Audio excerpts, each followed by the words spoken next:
So, my first time to Canada, it was cold. I was in a band. We were signed to a British label, and they decided to book a tour through northern US and Canada in January, February. So, I don't know if you've been to Canada, but it gets a little bit chilly in the winter. And our band was from California. The band we were touring with was from England. And we played a couple of shows in the US. And then I think we were in Winnipeg. I can't remember which city it was, but somewhere we were in a show. And when you're playing a show like that, so you get there and buses unload and vans unload and the gear starts getting set up. You're there at like 10 in the morning. Roadies start setting up stages and sound. And then you've got the green room, and most of the band who's not working on setup stuff will go to the hotel and shower because we've just been sleeping in vans and tour buses for the last 12 hours. And then you'll come back to the venue, and then around 4 o'clock you'll start sound checking, and then you'll go grab some food, and then the show starts, and the opening band, which was us on that tour, starts at like 7 o'clock. And then the headliner gets on at 8 and they play for a couple hours. And then by 10 o'clock, everyone's back and having like the dinner that had been ordered while we were playing, and you're sitting around eating. And then usually you start getting back on the bus and they've loaded all the gear up by like midnight and you're cruising again. And on this specific show, and I can't remember whether it was in Chicago or in Winnipeg, but a cold front came in. We were told a cold front was coming and we were like, oh, winter, that's fine. So it gets to be about 12:31 and no one's given us the call to get on the buses to leave. And so we go to check it out, and all of our road crew and the tour manager are standing out by the loading bay with a big grid, a piece of paper with a grid of how they had packed all the semi-truck with all the gear. And they're all furiously arguing and talking and moving things. And it turns out that the cold front had dropped the temperature from roughly freezing, like 32 Fahrenheit, 0 Celsius, to -40, which, just so you know, is about where Celsius and Fahrenheit become the same. So the cold had come in and it was snowing, sort of, it was like precipitation of some sort.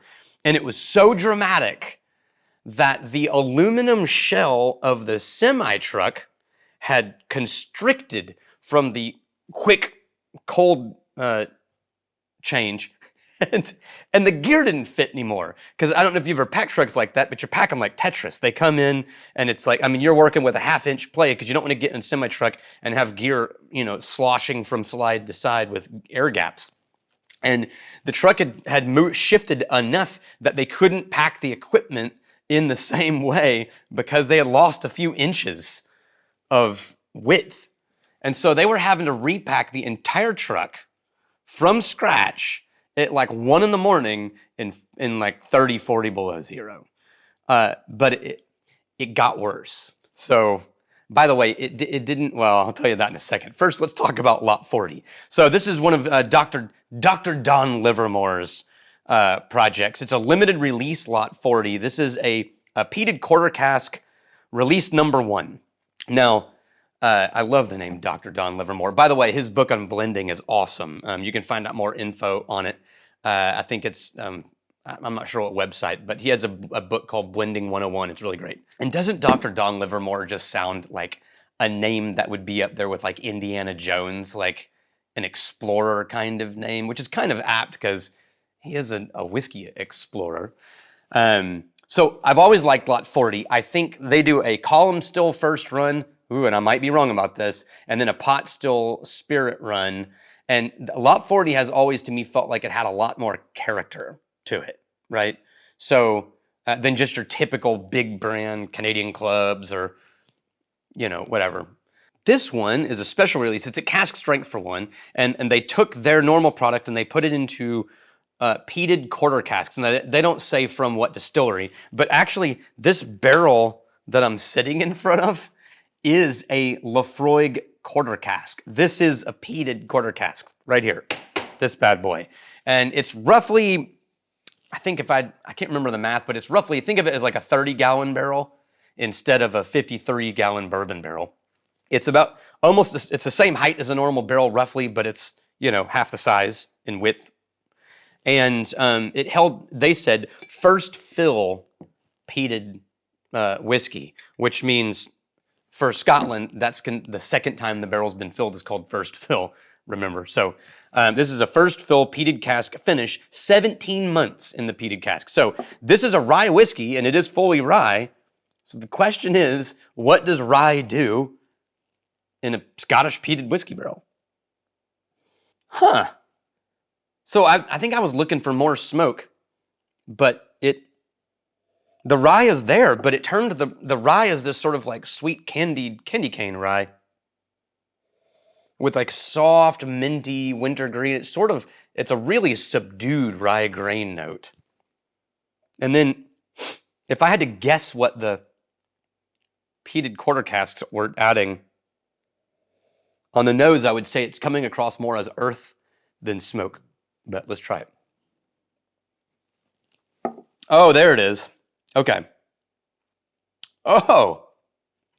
Whoa, that's a weird journey. That goes hint of rye. Ooh, swelled into peated honeyed scotch. Oh, back to the rye. That's a very odd journey. It goes, it's not a cohesive piece. It's this kind of flavor travel.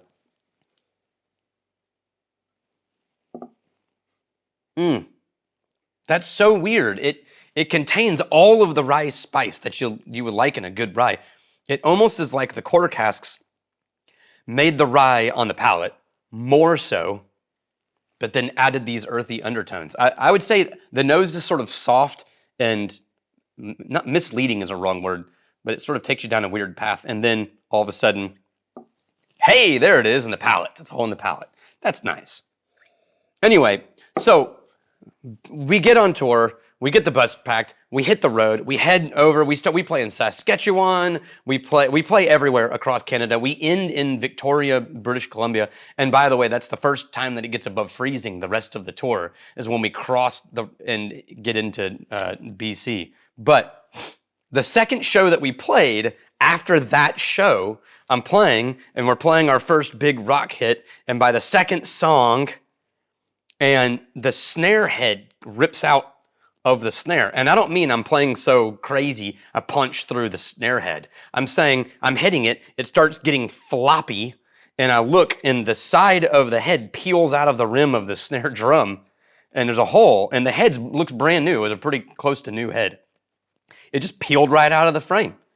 And so eye contact with the roadie, I point to it, we swap, the next song is a little mellow, we swap out snares, we play, it's fine. I replace the snare head. Next show, same exact thing happens. So I take the snare and I take it backstage after the second show, trying to figure out what the heck is going on. I just went through 2 brand new snare heads, and I'm looking at it and I realize it's no longer a circle. It's sort of a hint of an egg shape. And it turns out the cold was so cold and the change in temperature was so dramatic, it warped my snare drum, and so it was no longer a circle. And so when I tightened the head on, it put uneven pressure on the rim. I had to get rid of that snare. That was a Ludwig, like a 70s Ludwig Supraphonic, and it was useless. So, don't go to Canada in January. Maybe, May, August, sometime nice. Sometime when you want to get out of Texas because it's 114 and 80% humidity. Anyway, thank you for listening to my TED Talk about Canada. I'm really glad you're here. Cheers to you.